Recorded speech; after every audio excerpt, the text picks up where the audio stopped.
দর্শক ক্রাইম ওয়াচে আপনাদের প্রত্যেককে স্বাগত জানাচ্ছি। আমি শফিক শাহিন। আশা করি যে যেখানে আছেন ভালো আছেন, নিরাপদে আছেন। ধরা যায় না, ছোঁয়া যায় না, নেই কোনো সীমানা প্রাচীর, এমনকি কোনো বৈধ কর্তৃপক্ষও নেই। এমন এক সোনার হরিণের নাম বিটকয়েন, যাকে ক্রিপ্টোকারেন্সি বা ভার্চুয়াল মুদ্রা বলে।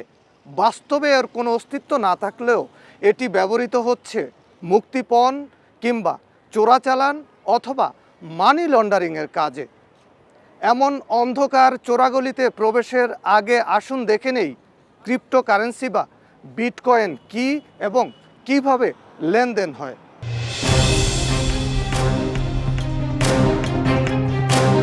একটা সময় তো এমনও ছিল যে একটি পণ্যের বিনিময়ে অন্য পণ্য দেয়া হতো। তখনও মুদ্রার প্রচলন শুরু হয়নি। তারপর আসে মুদ্রা বিনিময়ের যুগ। সেই মুদ্রার ব্যবহারেও আসে পরিবর্তন। সরাসরি প্রচলিত মুদ্রা ব্যবহার না করে সংখ্যায় ব্যবহার করা হয় সমমানের মুদ্রা। সেটি চালু হয় এটিএম কার্ডের মাধ্যমে। সেটিকে কেউ কেউ ব্যঙ্গ করে বলতেন প্লাস্টিক মানি। সেই ডিজিটাল মানির পর এসেছে বিকাশ, রকেটের মতো ইন্টারনেট ভিত্তিক বিনিময় প্রথা। তবে এর পেছনে তৃতীয় পক্ষ হয়ে কাজ করে ব্যাংক। বিকাশ আর ক্রিপ্টোকারেন্সি এক জিনিস নয়। বিকাশ বাংলাদেশ সরকার কর্তৃক অনুমোদিত, বাংলাদেশ ব্যাংক কর্তৃক অনুমোদিত একটা প্রতিষ্ঠান। এটা একটা ব্যাংকের আন্ডারে পরিচালিত হচ্ছে। কাজে এটার সাথে তো ক্রিপ্টোকারেন্সি তো কোনো মালিকও নাই। ক্রিপ্টোকারেন্সি কোথা থেকে এই সময় কেউ জানে না। উইকিপিডিয়ার তথ্য বলছে 1983 সালে আমেরিকার ক্রিপ্টোগ্রাফার ডেভিড চৌম ক্রিপ্টোগ্রাফিক পদ্ধতিতে ডিজিটাল উপায়ে টাকা আদান প্রদানের বিষয়টি নিয়ে কাজ শুরু করেন, যার নাম দেন ইক্যাশ। 1995 সালে তিনি ডিজিক্যাশের মাধ্যমে এটি একটি ক্রিপ্টোগ্রাফিক ইলেকট্রনিক পেমেন্টের প্রাথমিক ফর্ম বাস্তবায়নের দিকে এগুতে থাকেন। পরবর্তীতে সফটওয়্যারে নির্দিষ্ট এনক্রিপ্টেড কি ইনপুটের পর প্রাপক প্রেরণকারীর অর্থ পান। তবে এই অর্থ কোনো রাষ্ট্রে পরিচালিত মুদ্রা যেমন টাকা, ডলার, পাউন্ড কিংবা দিনারের মতো নয়, সম্পূর্ণ অস্তিত্বহীন পয়েন্ট। 2008 সালে সাতোশি নাকামোতো সফলভাবে কেন্দ্রীয় সত্তাবিহীন ডিজিটাল ক্যাশ পেমেন্ট চালু করেন, যা বিটকয়েন নামে পরিচিত। আমরা ট্রানজ্যাকশনের জন্য হয়তো আজকে বাংলাদেশে বিডিটি ইউজ করতেছি, ইউএসএতে ইউএস ডলার ইউজ করতেছি। সো এই মানে যে প্রথাগত যেই কারেন্সিগুলো আছে ওটার বাইরের একটা হচ্ছে কারেন্সি হচ্ছে ক্রিপ্টোকারেন্সি। মেইন ডিফারেন্সটা হচ্ছে যে এটা এন্ড টু এন্ড এনক্রিপ্টেড, এবং আপনি আমাকে যে টাকা পাঠাইছেন বা ডলার পাঠাইছেন এটার কিন্তু একটা সেন্ডার আছে, একজন রিসিভার আছে। এখানে আপনার নাম আছে, আমার নাম আছে। কিন্তু ক্রিপ্টোকারেন্সির মজার ব্যাপারটা হচ্ছে যে এইখানে যে সেন্ডার সেটা একটা আইডেন্টিটি, সেটা একটা আলফানিউমেরিক নাম্বার হইতে পারে। আমার কাছে যে পাঠাচ্ছে সেটাও কিন্তু একটা, আমি রিসিভারও কিন্তু একটা নাম না, একটা পার্সন না, একটা হচ্ছে নাম্বার। সো যার কারণে এটা হচ্ছে কেউ যদি তার আইডেন্টিটি হাইড করে কোনো ট্রানজ্যাকশন করতে চায় সেই ক্ষেত্রে আসলে এটা নর্মালি ইউজ করা হয়। তো বিটকয়েনে যারা শুনছি বা বিভিন্ন রকম কাজ করছে, আসলে সেটার একটা বলতে পারেন যে কিছুটা মরীচিকার মতো আমার কাছে মনে হয়, কিছুটা হচ্ছে জুয়া খেলার মতো। কারণ আলটিমেটলি আসলে বিটকয়েনটা নিয়ে এখনও বাংলাদেশে কিন্তু মানুষজন বা ফ্রিল্যান্সাররা কিন্তু সেভাবে খুব বেশি জানে না, এবং বিটকয়েন থেকে যদি টাকা পাঠানো যায় না, তার জন্য আলটিমেটলি সেটা কিন্তু পপুলারও বাংলাদেশে খুব বেশি না। বিটকয়েন কম্পিউটার ও ইন্টারনেট জগতের ডার্ক ওয়েবের খেলা, তাই চাইলেই যে কেউ এই জগতে প্রবেশ করতে পারে না। তথ্য প্রযুক্তি বিশেষজ্ঞরা বলছেন এই প্রক্রিয়া সম্পন্ন করতে জটিল গাণিতিক সমস্যা সমাধান করতে হয়। এই গাণিতিক সমস্যা সমাধানের সাথে জড়িত ব্যক্তি বা কম্পিউটারকে সাধারণত মাইনার বলা হয়। এই গাণিতিক সমস্যা প্রথমে যে সমাধান করতে পারবে সে বিজয়ী হিসেবে কিছু ক্রিপ্টোকারেন্সি পাবে। বিটকয়েনের মাঝখানে কখনো কোনো থার্ড পার্টি থাকে না। লাইক আমি যদি এখন টাকা উঠাতে চাই, আমি কি করবো? হয় এটিএম নাহলে ব্যাংকে যাব। তার মানে আমার থার্ড পার্টি ব্যাংক, আমি ব্যাংকে যাচ্ছি, উঠাচ্ছি, আমার ব্যাংক আমার চিনতেছে, ঠিক আছে, এই নাম্বারে এ উঠাচ্ছে। বিটকয়েনের এরকম কোনো মাথা ব্যথা নেই। বিটকয়েনের টোটালটাই হচ্ছে পিয়ার টু পিয়ার নেটওয়ার্ক, আমি আর আপনি, এছাড়া কেউ নাই মাঝখানে। আমরা যেরকম বলি যে ঠিক আছে কারেন্সি এক্সচেঞ্জ, বিটকয়েনে বলে বিটকয়েন মাইনিং। সো এই মাইনিং হইতেই থাকে, কিন্তু আমরা ধরতে পারি না। মাইনিংটা কি ভাইয়া? মাইনিংটা জাস্ট বিটকয়েন ট্রানজেকশন, যে ঠিক আছে এই বিটকয়েনটা অ্যাক্টিভ, কারণ কখনো কখনো দেখা যায় যে যখন বিটকয়েন কন্টিনিউয়াসলি একই বিটকয়েনের আইপি চলতেছে না বা ইউজ হচ্ছে না, তখন ওইটা ইনঅ্যাক্টিভ হয়ে যায়। সো ওইটাকে মাইনিং করতে হয় এর জন্য, যে ঠিক আছে আমার কাছে আছে, আমি আরেকজনকে দিচ্ছে, উনি আরেকজনকে দিচ্ছে। সো এই যে ট্রানজেকশনটা হচ্ছে, দিজ আর দ্য মাইনিং। বিটকয়েনের মাধ্যমে লেনদেন হয় কিভাবে? যে মুদ্রা ধরা যায় না, ছোঁয়া যায় না, যার কোনো সীমানা নেই, নেই কোনো কর্তৃপক্ষ, টাকা রাখার যেরকম ওয়ালেট থাকে, বিটকয়েন বা ক্রিপ্টোকারেন্সি সেগুলো রাখার জন্য ওয়ালেট থাকে। ধরেন যে আপনি একটা বিটকয়েন কিনবেন বা একটা অন্য যে কোনো ক্রিপ্টোকারেন্সি, এথেরিয়াম হতে পারে, অন্য যে কোনো ক্রিপ্টোকারেন্সি কিনবেন, আপনি কিন্তু ওই প্ল্যাটফর্মগুলো ইউজ করে আপনার ওয়ালেটে আপনি ওটা নিয়ে নিতে পারেন। কিনলো, এখন কেনার পরে ধরেন যে আমি বিক্রি করবো, আমার একটা ওয়ালেট আছে, সেই ওয়ালেটে আমার কাছে ধরেন একটা বিটকয়েন আছে। এখন আজকে বিটকয়েনের দাম ধরেন 100 টাকা, কালকে যদি এটার দাম 200 টাকা হয়, তখন যদি আমি মনে করি যে আমি বিক্রি করে দেবো, তখন কিন্তু ওই যে ব্রোকার সাইটটা, সেই ব্রোকার সাইটেই আমি সেল করে দিতে পারি। সো এরকম না যে আমি বাংলাদেশে কারো কাছে বিক্রি করবো, কারণ ওটার তো এক্সিস্টেন্স নাই। সো ওটা অনলাইন ছাড়া এটা কোনোভাবেই ট্রানজ্যাকশন পসিবল না। বিটকয়েনটা আসলে লিগ্যাল কোনো ট্রানজ্যাকশন তো হয় না। এখন যেহেতু সরকার থেকে নিষিদ্ধ এবং বিভিন্ন দেশেও কিন্তু নিষিদ্ধ বিটকয়েন, কারণ হচ্ছে এটার যে উইথড্রয়ালের প্রসেসটা কিন্তু নাই, যে টাকাটা কারো কাছে আছে সেটা ব্যাংকের থেকে উঠাবে। তার মানে সে বিটকয়েনটা কী কাজে লাগাচ্ছে? নিশ্চয়ই কোনো পজিটিভ কাজে লাগাচ্ছে না। যদি কারো কাছে 10টা বিটকয়েন থাকে, তার মানে তার কাছে 3 কোটি টাকার সমমূল্যমান টাকা আছে, কিন্তু চোখে দেখতে পারছে না। তার মানে সেটা নিশ্চয়ই কোনো একটা ট্রানজ্যাকশনে সে ব্যবহার করছে, যে ট্রানজ্যাকশনটা হয়তো আমরা জানি না। তথ্য প্রযুক্তি বিশেষজ্ঞরা জানান, এখন পর্যন্ত বিশ্বের 21টি দেশ এই বর্ডারলেস মানির বৈধতা দেওয়া হয়েছে। কোনো কোনো দেশে বিটকয়েনে লেনদেনও চলছে। ক্রিপ্টোকারেন্সি বিটকয়েন যদি বলি, সবচেয়ে বেশি বিটকয়েন হচ্ছে আপনার ইউএসএতে আছে, তারপরে আপনার জাপানে আছে, চায়নাতে আছে, তারপরে বলিভিয়াতে আছে। সো ইউরোপিয়ান বলেন বা ইউএস, এই কান্ট্রিগুলোতে কিন্তু সবচেয়ে বেশি ক্রিপ্টোকারেন্সি চলতেছে, এবং এটা গভর্নমেন্ট কিন্তু ওটা অ্যাপ্রুভড ওই কান্ট্রিগুলোতে। আপনি যদি এখন জাপানে যান বা ইউএসএতে যান, ইউএসএ কয়েকটা স্টেট আছে যারা বিটকয়েনে পে করতে হয় যাদেরকে। জাপানে অধিকাংশ জায়গায় খাবারের দোকান বলেন, বারবার শপ বলেন, বিটকয়েনে পেমেন্ট করতে হয়। ওরা ভালো কাজে ইউজ করছে, কিন্তু বাকি যেগুলি দেখা যাচ্ছে সব জায়গায় ইলিগাল কাজে ব্যবহৃত হচ্ছে। এই জন্য বাংলাদেশ ব্যাংক এটাকে ইলিগাল ঘোষণা করছে বাংলাদেশে। একটা কারেন্সি উইদাউট একটা রিকগনাইজড অফিসিয়াল ইস্যুয়ার ছাড়া একটা কারেন্সি হতে পারে না। এটাকে কারেন্সি বলাটা যুক্তিসঙ্গত নয়। এটার কোনো সেন্ট্রাল ব্যাংক এটাকে ব্যাক করছে না। এটা এক নিজস্বভাবে একজন ব্যক্তি, তার অপরিচিত, যার নামবিহীন, সে এটাকে করে গেছে। দর্শক, ভার্চুয়াল জগতের এই জটিল খেলায় জড়িয়ে পড়ল কারা? কিভাবে গাণিতিক রাজ্যের দুর্ভেদ্য জাল ভেদ করে বিটকয়েনের রাজ্যে প্রবেশ করলো গাজীপুরের অজপাড়াগাঁয়ের এক যুবক রায়হান, সেই গল্প শুনেছে ক্রাইম ওয়াচ টিম। নিয়ন্ত্রণহীন ভার্চুয়াল মুদ্রার জগতে কতটা জড়ালো বাংলাদেশ? ফ্রিল্যান্সিং কিংবা আউটসোর্সিংয়ের মাধ্যমে অর্থনীতিতে বিরাট ভূমিকা রাখছেন আমাদের যুবকরা। তবে এই ফ্রিল্যান্সিং অথবা আউটসোর্সিং করতে গিয়ে গাজীপুরের যুবক রায়হান কিভাবে অন্ধকার জগতের বিটকয়েনে পা বাড়ালো?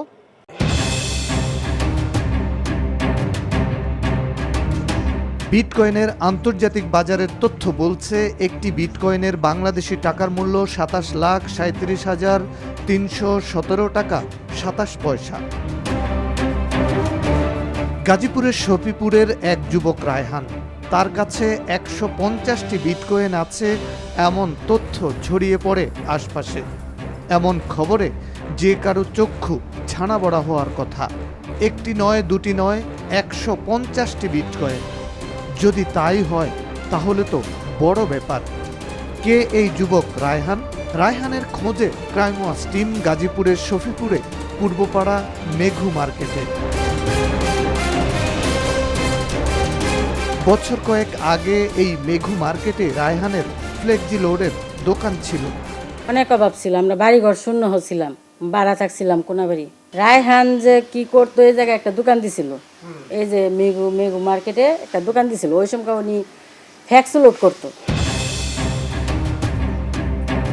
150 বিটকয়েনের মালিক রায়হান একটি ওডি গাড়িও কিনেছিলেন 1,7,50,000 টাকায়।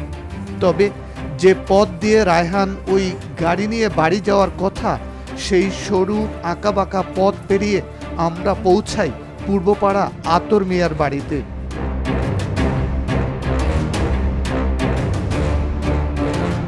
নির্মাণাধীন দ্বিতীয় তলা বাড়ি, নিচতলায় মা বাবা ভাই বোনকে নিয়ে থাকেন রায়হান। এমন পারিবারিক আবহে কি করতেন রায়হান? ওই জায়গায় যে দোকান করে দিছিলাম, ওই দোকানে আমি দেখছি রাস্তাতে যে আমি বাজারমুখী যাই আহি 5 জন 6 জন 4 জন এরকম পোলাপান মানে থবিয়ে গেলি টিপি করবার লইছে। এই কারণে আমি ডেকোরেশন সব পাইন গিয়ে বুঝছেন, হেরে কইলাম আমি আড্ডার দোকান করুম না। এই কথা কইয়া যে আমি এনে আনছি, আনার পরে আমি বাইরের পোলাপান আমি ঢুকতে দিইনি। খুবই ভালো ছেলে, এরকম ছেলে হয়তো আপনারা ওর সম্বন্ধে জানেন, আশেপাশের লোক আছে, শতকরা একটা ছেলে পাইবেন ওর মতন। এখন আমার ছেলে দেখে হয়তো আমি বলুম গর্ব না, ও আশেপাশের মানুষও বলবো আমার ছেলে গর্বের ছেলে। ও হচ্ছে একটু কম কথা বলে, কারোর সাথে আসতে আমরা অনেক কথা বলি, গ্যাঞ্জাম করি। এই বাহিরে একজনে মেরে ফেলালেও যদি অনেক চিল্লাচিল্লাও তাও বের হয়ে দেখবে না যে বাহিরে কি হইতাছে। বরং আমরা যদি ঘরে কোনো কিছু নিয়ে আলোচনা করি আমাদের উপরে রাগ করে, তোমরা নিজের খেয়ে পরের গান গাও, যা মন চায় তাই হয়ে যাক, তোমাদের কি। মানে বাহিরের কোনো যায় ঝামেলা কোনো কিছুর মধ্যে ওর নাই। পরিবারের সদস্যরা জানান সারাক্ষণ ঘরেই থাকতেন রায়হান। জরুরি প্রয়োজন ছাড়া বাইরে বের হতেন না তিনি। সবসময় ইন্টারনেটের জগতেই ডুবে থাকতেন রায়হান। এই কম্পিউটার টিপেল লইছে, এই ল্যাপটপ টিপেল লইছে বুঝছেন, আবার ফোনে কথা কইবে লইছে, কথা যে কয়গুলি ইংলিশ কথা বুঝছেন, বাংলাগুলি তো আমি বুঝু। তো বাইরে গেলে খারাপ হবো দেখে এই কারণে বাইরে যাইবে দেয় নাই। ও ঘরের মধ্যে মোবাইল টিপে কম্পিউটার টিপে ও যে কাজ করে করুক, এমনি জাগে পরে কোনো টাকা পয়সা ইনকাম করার সেই রকম কোনো ছিল না। খালি ঘরে রাখার জন্য ওরে কিছু বলি নাই। আমার ভাই এমনি কোনো দিন কোনো খারাপ কোনো কিছু দেখি না, যেহেতু রুমের ভিতরে আমরা সবসময় যাইতে আসতে পারি। এখন আপনারা আসছেন, ও যদি থাকতো আপনারা রুমে যায় যেভাবে ছবি টবি তুললেন, ও একটু মাথা ঘুরে তাকেও দেখতো না যে আমার রুমে কে আসলো। পরিচিত মানুষ আসুক আর অপরিচিত মানুষ আসুক, ওর রুমে কেউ ঢুকলে ও যে কাজ করতেছে ও ওর মতোই আছে। কোনোদিন ও একটু এদিক ওদিক ফিরে দেখে না যে আমার রুমে যে ঢুকলো লোকটা কি আমার অপরিচিত না আমার অপরিচিত। ও ছিল এই রকমের লোক। এবার রায়হানের মুখোমুখি ক্রাইম ওয়াচ টিম। রায়হান জানান পারিবারিক টানাপোড়েনের কারণে স্কুলের গণ্ডিও শেষ করতে পারেননি তিনি। আমার পড়াশোনার কারণ হচ্ছে ফ্যামিলি প্রবলেম ছিল। ফ্যামিলি প্রবলেম বলতে ওইটা অন্য পারিবারিক সমস্যা, যে কারণে আর কি পড়াশোনাটা আমার হয় নাই। আমি পড়াশোনা করেছিলাম 8 পর্যন্ত। রায়হানের দাবি আউটসোর্সিং করতে গিয়ে বিটকয়েনের জগতে প্রবেশ। আমার যারা ওয়ার্কার আছে যাদেরকে আমি কাজ দিই, তারাও কোনো না কোনোভাবে অন্য দিক দিয়ে কাজ পায়, আমি ছাড়াও। তখন তাদের যে ক্লায়েন্ট আছে তাদের ক্লায়েন্টও তাকে এই কয়েন দিয়ে পে করে। এরকম আমার কাছে না শুধু, এরকম বাংলাদেশে অনেক ফ্রিল্যান্সারই আছে, সব ফ্রিল্যান্সারই আছে কম বেশি যারা এই বিটকয়েন কিনে বেচা কিনা করে। কিন্তু এটা অন্য সবার মতো প্রফেশনাল না এবং বড় কোনো অ্যামাউন্টেরও না। এটা জাস্ট ফ্রিল্যান্সারদের খাতিরের জন্য বেচা কেনাটা হয়ে থাকে, মানে অবৈধ পথে কোনো কিছু করার জন্য ওরকম কিছু না। কেমন করে ভার্চুয়াল জগতের জটিল খেলা বিটকয়েন রাজ্যে প্রবেশ করলেন রায়হান? freelancer.com, upwork.com এগুলোর নাম শুনে থাকবেন। এগুলো যেমন একটা মার্কেট প্লেস, এই বিটকয়েন একটা এরকম মার্কেট প্লেস থাকে ওয়েবসাইট। ওয়েবসাইটেতে আপনার অ্যাকাউন্ট তৈরি করে দেন এইগুলা বাই সেল করা যায়। তো এটার মধ্যে আমি রেগুলার না, যখন আমার কাছে থাকে তখন আমি বিক্রি করে দিই। কিন্তু আমি ইচ্ছাকৃতভাবে যে আমি এটা কিনবই ওই রকমটা না। ওই যে আমাকে নক দেয় যে রায়হান ভাই আপনি এটা কিনবেন কিনা, আমার কাছে এত আছে, আপনি আমাকে বাংলা টাকা দিয়ে এটা নেন, তখন আমি তার কাছ থেকে এটা নিয়ে নিই। ডলার হিসাবে দাম হয়, আপনার $1 85-86 টাকা করে দিয়ে দিই। ওইটা আপনার 88 কিংবা 89-90 এরকম করে 3-4 টাকা লাভে বিক্রি করে দিই। এটা আবার আপনার বাংলাদেশেরই কোনো না কোনো ফ্রিল্যান্সার কিনে নিচ্ছে। ট্রানজ্যাকশনটা হয় তারা বিকাশে, নগদে কিংবা রকেটে পেমেন্ট করে দেয়। তারপর তাদের বিটকয়েনের একটা অ্যাড্রেস থাকে, ওয়ালেট অ্যাড্রেস, সেই অ্যাড্রেসে পেমেন্ট করে আমি কয়েনটা সেন্ড করে দিই। বিটকয়েন নয় বরং আউটসোর্সিং এর আয় দিয়ে শখের গাড়ি কিনেছিলেন বলে দাবি করেন রায়হান। শোরুম থেকে গাড়িটা কিনতে গেলেন তখন শোরুম জিজ্ঞাসা করলো না যে তোমার মানে আয়ের উৎসটা কি বৈধ না অবৈধ? হ্যাঁ, এটা অবশ্যই জিজ্ঞেস করেছিল। আমি বলছি আমি ফ্রিল্যান্সিং করি, আমার আয় ওইখান থেকেই। হঠাৎ করে কোটি টাকা দিয়ে গাড়ি কেনায় চারদিকে হইচই পড়ে যায় বলে জানান রায়হান। অডি গাড়ি কেনার পর এলাকার মানুষজন, বিভিন্ন পলিটিশিয়ান লোকজন, বড় বড় বিজনেস যারা করে আমাদের ওই দিক দিয়ে, তারা বিভিন্ন ধরনের কথাবার্তা বলতেছিল যে এই গাড়ি নিয়ে আসলে অনেক প্রবলেম হবে, অনেক মানুষের চোখে পড়বে, তারা তোমার ক্ষয়ক্ষতি করবে, তো এই গাড়ি না নাই ভালো, এইরকম ধরনের কথাবার্তা বলছে। দেন আমার বাবা মা চাইলো যে গাড়ি কিনা আর কি এরকম মানুষ পিছিয়ে লাগানোর কোনো দরকার নাই। তারা বলল যে গাড়ি আনার কোনো দরকার নাই, গাড়ি বিক্রি করে দেওয়ার জন্য। তারপরে গাড়িটি বিক্রি করে দেওয়া হয়েছে। বিটকয়েনের লেনদেন আন্তর্জাতিকভাবে বহু দেশে স্বীকৃত হলেও বাংলাদেশে এর ব্যবহার নিষিদ্ধ। এটি জানেনও রায়হান, কিন্তু মানেননি। বিটকয়েন বাংলাদেশে ইলিগেল, যেটা ইলিগেল সেটা না করাই ভালো। আমি আগেও বলেছিলাম যে আমি প্রফেশনালদের মতো কারোর জন্যই করতাম, মানে বিটকয়েন বাইসেলটা করতাম না, শুধুমাত্র ফ্রিল্যান্সারদের উপকারে আসার জন্য। ওই হিসাবে ছোট ছোট অ্যামাউন্টে আমি ভাইসেল করতাম, ওইরকম বড় ধরনের কোনো অ্যামাউন্ট ছিল না। আর ইলিগেল জেনেও যেহেতু আমি করেছি, এটা যেন অন্য কেউ না করে। দর্শক, ভার্চুয়াল জগতের এক জটিল গাণিতিক খেলা ক্রিপ্টোকারেন্সি। মুক্তিপণ আদায়, অস্ত্র, স্বর্ণ এবং মাদক চোরাচালানের কাজে ব্যবহৃত হচ্ছে অন্ধকার জগতের এই মানি। কারা কিভাবে বাংলাদেশেও ব্যবহার করছে এই ক্রিপ্টোকারেন্সি তুলে ধরা হবে, তাও। ক্রিপ্টোকারেন্সি শুধু নিয়ন্ত্রণহীন মুদ্রাই নয়, এটি বাংলাদেশের অর্থনীতির একটি কালো হাট বলে অভিহিত করেছেন তথ্য প্রযুক্তি বিশেষজ্ঞ এবং অর্থনীতিবিদরা। তারা মনে করছেন ইতিমধ্যে এই ক্রিপ্টোকারেন্সি অর্থাৎ ভার্চুয়াল মুদ্রা ব্যবহার করে হয়েছে চোরাচালান, হয়েছে মুক্তিপণ আদায়, এবং এটি কারা করছে সেদিকেও নজর রাখছে গোয়েন্দারা। তথ্য প্রযুক্তি বিশেষজ্ঞরা জানান 2014 সালের দিকে বাংলাদেশে অস্তিত্বহীন এই মুদ্রার অনুমোদন দিতে কেন্দ্রীয় ব্যাংকে দৌড়ঝাঁপ করেন আউটসোর্সিংয়ে জড়িত ব্যবসায়ীরা। অনুমোদন দেয়া তো দূরে থাক, উল্টো বিটকয়েনের মতো ক্রিপ্টোকারেন্সির লেনদেন বন্ধ রাখার নির্দেশ দেয় বাংলাদেশ ব্যাংক। তবুও থেমে নেই বিটকয়েন বাণিজ্য। ভার্চুয়াল জগতে বিজ্ঞাপন দিয়ে চলছে বিটকয়েনের ব্যবসা। Bitcoin Bangladesh, bitcoin forum Bangladesh, bitcoin exchange, bitcoin buy and sell Bangladesh নামে বেশ কয়েকটি ফেসবুক পেজেরও অস্তিত্ব পাওয়া গেছে। নানান উপায়ে কেন্দ্রীয় ব্যাংক নিষিদ্ধ এই বাণিজ্যের সাথে জড়িয়েছে অনেকেই। বিটকয়েন বাণিজ্যকে অপরাধ হিসেবে চিহ্নিত করে 2 বছরের ব্যবধানে কয়েকজনকে গ্রেপ্তারও করেছে র্যাব পুলিশ। সর্বশেষ গাজীপুরের রায়হানকে বিটকয়েনের মাধ্যমে অর্থ হাতিয়ে নেওয়া এবং পাচারের অভিযোগে গ্রেপ্তার করে র্যাব। মূলত ডার্ক ওয়েবে ওরা কাজ করে এবং ডলারের বিপরীতে তাদের এগুলা আপ ডাউন করে। তো এটা আসলে মানি লন্ডারিংয়ের জন্য বিটকয়েন খুব উত্তম একটা পন্থা। বিটকয়েনের বাংলাদেশে যারা রুট বা শিকড় স্থাপন করার চেষ্টা করছে, আমরা আত্মবিশ্বাসী ইনশাল্লাহ তাদেরকে আমরা ধরতে, প্রতিহত করতে এবং আইনের হাতে সোপর্দ করতে সমর্থ হব।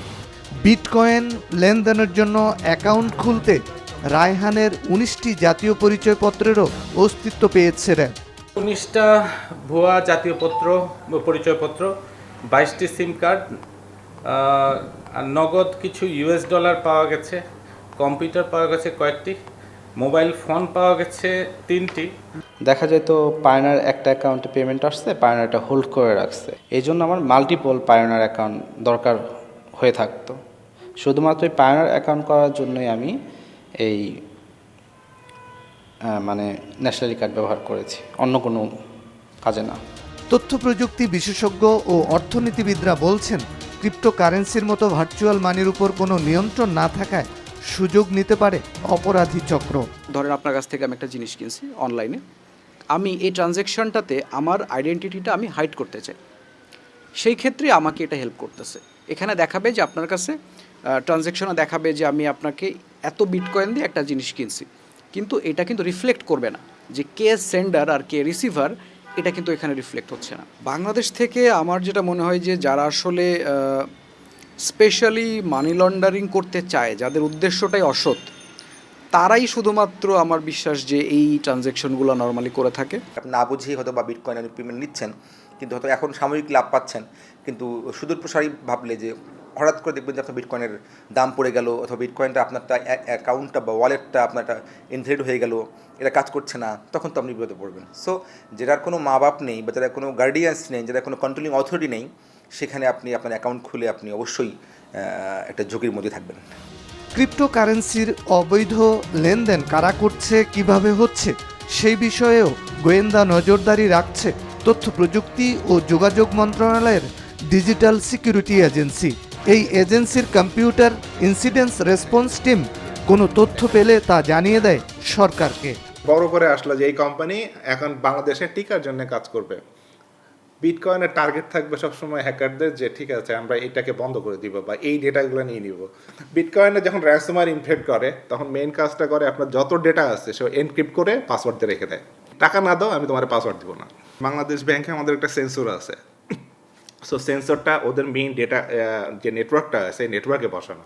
সো যদি আমরা কোনো ইলিসিট ট্রাফিক দেখি যে ঠিক আছে এই ট্রাফিকটা এরকম হওয়ার কথা না, কেন হচ্ছে, তখন আমরা ইনভেস্টিগেশন শুরু করি। এখনও যেই প্রবলেমগুলো হয় আমরা নিজেরাও জয়েন্টলি কাজ করি ল এনফোর্সের সাথে, তখন দেখা যায় যে একটা নির্দিষ্ট পয়েন্টে গিয়ে আর কোনো ডেটা নেই, কারণ বিটকয়েন নিজে কোনো ডেটাবেস রাখে না। তথ্য প্রযুক্তির এই বিশেষজ্ঞ জানান ফার্মাসিউটিক্যালস কোম্পানি, ব্যাংক, বিমা, এমনকি মাল্টিন্যাশনাল কোম্পানির তথ্য ভাণ্ডারের দিকে নজর থাকে মাফিয়া চক্রের। তারা এসব কোম্পানির সার্ভার নিজেদের নিয়ন্ত্রণে নিয়ে মুক্তিপণ দাবি করে, যা বিটকয়েনের মতো ক্রিপ্টোকারেন্সির মাধ্যমে পরিশোধ করতে হয়। র্যানসমওয়্যার কিনতে পারে সে, যে সফটওয়্যার কিনবে, ইলিগাল সফটওয়্যার, ড্রাগ কিনবে, আর্মস কিনবে, এরকম ইলিগাল যাই আছে say anything can be possible. ব্যবসায়ীরা ক্যান বি যে ঠিক আছে মানি লন্ডারিং হবে, টোটাল টাকা আপনি এখানে যত টাকা দিবেন এই টাকার এসে সেইখান থেকে বিটকয়েনটা ট্রান্সফার করে দিবে, আপনি ওখানে বিটকয়েনের এসে টাকা উঠাই নেবেন। সংঘবদ্ধ অপরাধী চক্র যারা অপহরণ করে অথবা র্যানসম নেয় অথবা মানুষের ডিজিটাল সিস্টেমকে নষ্ট করে দিয়ে, অকেজ করে দিয়ে সেখানে সেই টাকাগুলো তারা বিটকয়েনের মাধ্যমে নেয়। তো আমার কাছে মনে হয়েছে এ পর্যন্ত 80%-এরও বেশি খারাপ লোকেরা এখানে যারা অনলাইনে খারাপ কাজ করে তারাই মূলত বিটকয়েনের জায়গাটায় ঝুঁকছে।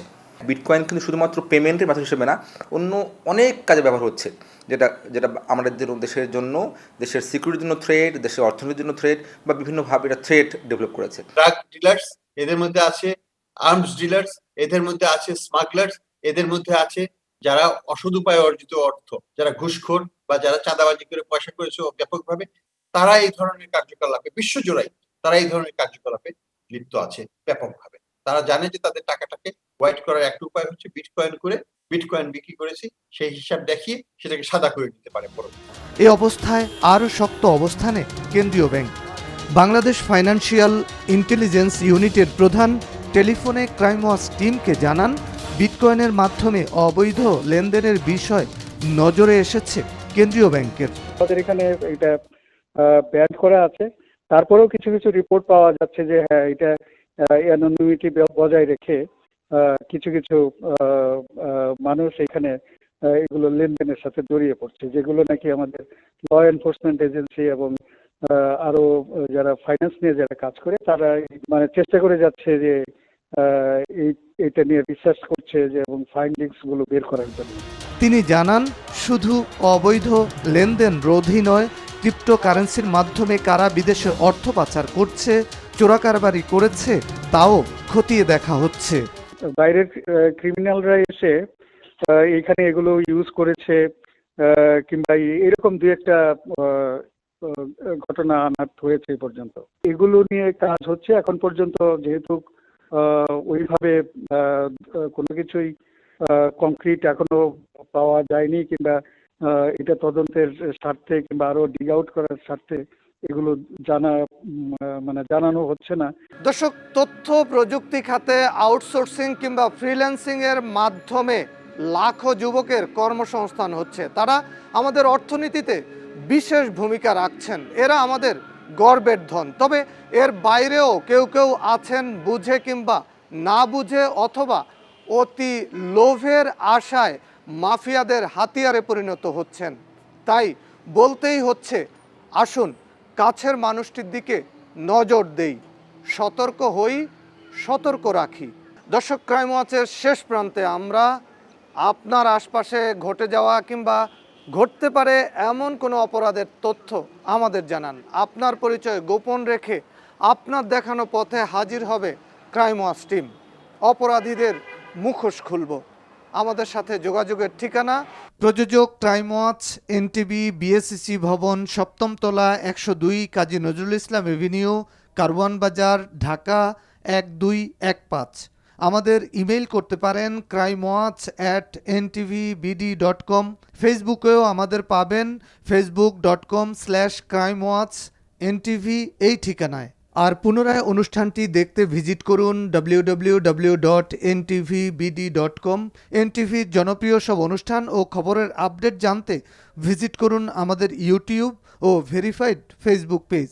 এবার বিদায় নেবার পালা। সবাই ভালো থাকুন, নিরাপদে থাকুন। অপরাধ ও তার শেষ পরিণতি জানতে দেখুন ক্রাইম ওয়াচ।